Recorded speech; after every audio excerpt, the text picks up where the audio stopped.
Everyone, today we're looking at what God realizes at the end of the flood story. Yahweh said in his heart, I will never again curse the ground because of humans, for the inclination of the human heart is evil from youth, nor will I ever again destroy every living creature as I have done. Whoever sheds the blood of a human, by a human shall that person's blood be shed. For in his own image God made humans. And you, be fruitful and multiply, abound on the earth, and have dominion over it. Then God said to Noah and his sons with him, As for me, I am establishing my covenant with you and your descendants after you, and with every living creature that is with you, as many as came out of the ark. I establish my covenant with you that never again shall all flesh be cut off by the waters of a flood, and never again shall there be a flood to destroy the earth. So we see here after the flood story, God resolves to never destroy earth or creatures again, right? I'm not doing that again. That didn't work. The interesting thing about this is God says that he's never going to do this, even as he acknowledges that the human heart has not changed. That was the problem. That problem is not fixed. You know, if you cut off some branches of a rotten tree, it's not really going to affect much if you don't deal with the roots, literally. So God has to also deal with the root problem.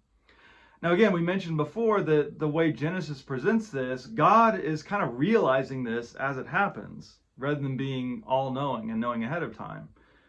Maybe that we should read this as a subtle way of telling us that we should realize wiping out certain people is not going to solve the world's problems, because we certainly haven't gotten that message yet. Through all of this, though, the root identity of humanity has not changed. After all of this, humanity still has the image of God. It's not gone. It's not broken by sin. No action on our part can change this God-given foundational aspect of who we are. And so God restates the original calling to humanity. Be fruitful, fill the earth, take care of creation. And there is a little bit of a question here when God says, well, and I won't destroy the earth again. With the flood, right, is God giving himself an out of, well, okay, I won't do it that way, but if I feel like I need to kill everybody again, I can certainly do that. Or is it saying something about God's relationship with creation itself has changed in a deeper way? I think, especially you look at verse 21 of chapter 8, it does sound more like there's no worldwide destruction coming again. I know what 2 Peter says. I've got videos on that, and you can go back and look. It's not what that's talking about either.